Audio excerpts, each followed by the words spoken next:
কাজী জাফর তখন যখন ম্যাডামের সাথে দেখা করতে নিয়ে যাও রাতে গোপনে, আমি যখন যে বাসা থেকে তাকে নিয়ে যাবো সে বাসায় গেলাম, এই দেখি যে এক ভদ্রলোক বসে আছেন সোমার মধ্যে, তাকে আমি চিনতে পারি না।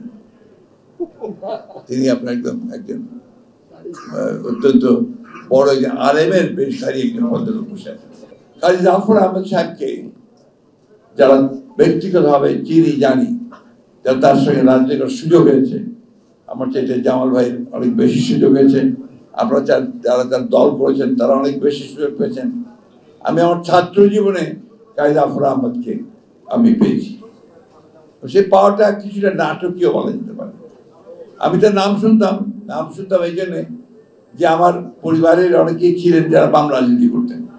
তার মধ্যে একজন ছিলেন যার ডাক্তার ছিল ছোটি সাহেব, ছোটি নুরুল হুদা কাদের বক্স, তিনি আমার আব্বার ছোট ভাই ছিলেন।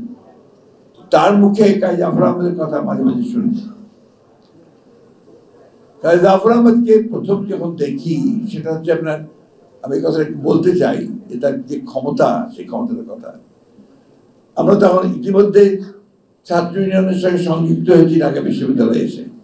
জাফর ভাইকে তখন দেখার সুযোগ হয়নি, তিনি কারাগারে ছিলেন। তিনি তখন ছাত্র নেতা ছিলেন না, তখন মোস্তফা জামাল হায়দার নেতা। তিনি তখন শ্রমিক রাজনীতির সঙ্গে যুক্ত হয়েছেন মোল্লা ভাসানীর নির্দেশে। কারাগার থেকে বেরিয়ে এসে তিনি ঢাকা বিশ্ববিদ্যালয়ের সায়েন্স অ্যানেক্সে একটা বক্তব্য রাখবেন। আমরা এই কথা শুনে আমরা ফার্স্ট ইয়ারে আছি, আমরা গেলাম। আমাদের সঙ্গে নটরডেম কলেজের প্রায় 21 জন ছাত্র, তারাও গেল তার বক্তৃতা শুনতে। নটরডেম কলেজের ছেলেরা কিন্তু আমরা রাজনীতি করতো না, তারা একটু, আমরা তখন তাদেরকে বলতাম যে সারা একটু ট্যাশ জাতীয়, অর্থাৎ তখনকার দিনে ড্রেন পাইপ ট্রাউজার পরতো, আপনার ইংরেজিতে কথা বলতো, মেধাবী ছাত্ররা ছিল, তারা রাজনীতির কাছে যেত না, আর বাম রাজনীতি তো নয়ই। তো আমরা যখন গেলাম ওখানে, যাওয়ার পরে উনি বক্তৃতা শুরু করলেন। প্রায় 1.5 ঘন্টা বক্তৃতা করলেন। তার 1.5 ঘন্টা বক্তৃতায় আমরা মন্ত্রমুগ্ধ হয়ে গেলাম। এবং ওই যে ছাত্ররা যারা আপনার অত্যন্ত মেধাবী ছাত্র, যারা আপনার বাংলা টাংলাও কম বলতো, তারা কাজী জাফরের একদম ভক্ত হয়ে গেল। ওইখানেই তারা বললো যে আমরা ছাত্র ইউনিয়নে যোগ দেব। এই যে আপনার তার একটা অদ্ভুত ক্ষমতা ছিল, বাগ্মিতা ছিল, এবং মানুষকে আপনার আকর্ষণ করবার তার যে ক্ষমতা, এটা কাজী জাফরের মধ্যে সত্যি এটা অসাধারণ। আজকাল নেতাদের মধ্যে সেটা খুব কম দেখা যায়।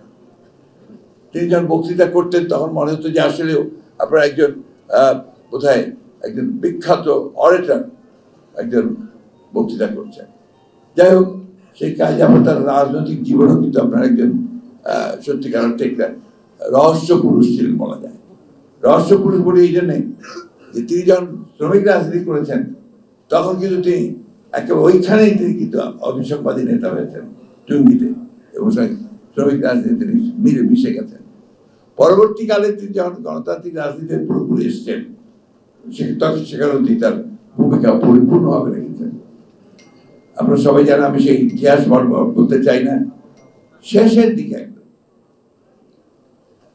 যখন তিনি জাতীয় পার্টিতে আছেন, এবং আমরা যখন আপনার আন্দোলন করছি আমাদের খাদিজার নেতৃত্বে সাজের বিরুদ্ধে, তখন আওয়ামী লীগের বিরুদ্ধে ইতিমধ্যে আন্দোলন শুরু হয়েছে, এসব তখন অপোজিশনে এসছেন। সেই সময়ে জাফর ভাইয়ের সঙ্গে আবার আমি দেখা করে তাকে আমি অনুরোধ করি আমার নেত্রীর নির্দেশে যে আপনি জাতীয় পার্টি, এরশাদের জাতীয় পার্টি ছেড়ে আপনি জনগণের কাতারে আসেন আমাদের সঙ্গে। তখন পুরো 14 আন্দোলনের আগে মনে আছে আপনাদের, তাই না? এবং আপনারা শুনে অবাক হবেন যে কাজী জাফর তখন যখন ম্যাডামের সাথে দেখা করতে নিয়ে যাও রাতে গোপনে, আমি যখন যে বাসা থেকে তাকে নিয়ে যাবো সে বাসায় গেলাম, এই দেখি যে এক ভদ্রলোক বসে আছেন সোমার মধ্যে, তাকে আমি চিনতে পারি না। তিনি আপনার একজন অত্যন্ত বড় আলেমের বেশধারী একজন ভদ্রলোক বসে আছেন। এই দাড়ি, মাথায় আপনার চমৎকার টুপি, কাঁচকান পরা। আমি যখন গ্রাম থেকে মুচি মুচি হাসছেন, চিনতে পারিনি। আব্দুল্লাহ ভাই ছিলেন, আব্দুল্লাহ ভাইয়ের বাসায়। দুলা ভাই বাসায়। তো ওইখানে আমি বললাম যে ভদ্রলোক কে?